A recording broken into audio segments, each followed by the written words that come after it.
there. Today I'm going to be explaining to you how to use the Bee-Bot, which is this small coding robot. It's really good for beginners and there's not too many steps to go along with it, so let's just get started.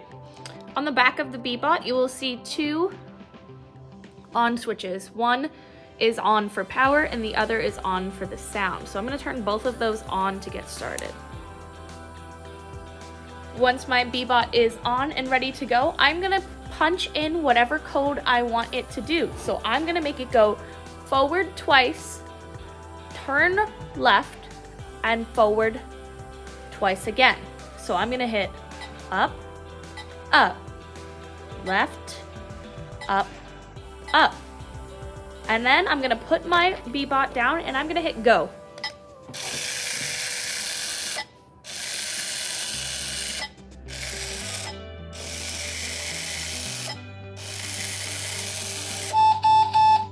As you can see, my Bee-Bot did exactly what I asked it to do.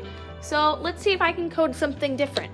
Also, as you're looking at the front of the Bee-Bot, there are two options here to cancel or to pause. So let's try, I'm gonna go up once, left, up once again, left again, up, left, and up. And it should put itself in a circle. So let's go ahead and see what it does.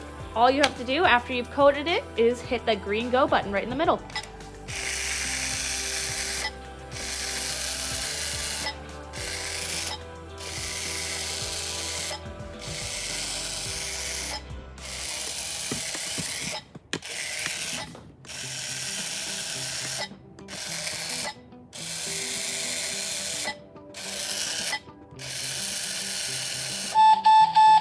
So as you can see, it continued on to where I left off on my coding. So it remembers what you did previous. If you want it to start over, you just hit the X and try again. So let's try if I just hit right a bunch of times. Should just circle around itself. Let's see what happens.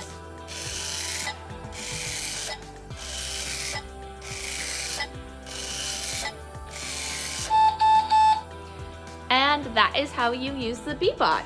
It's very simple for those that are just getting started out at coding, and don't forget, if you ever want to not continue on to whatever path you started with, you have to hit the X every time to start over. And then you flip it over to turn it off. Again, there are the two switches for the sound and the power, so I'm going to turn both of those off. And this is where you plug in the Bee-Bot to its station. I hope you learned something and enjoy your Bee-Bots.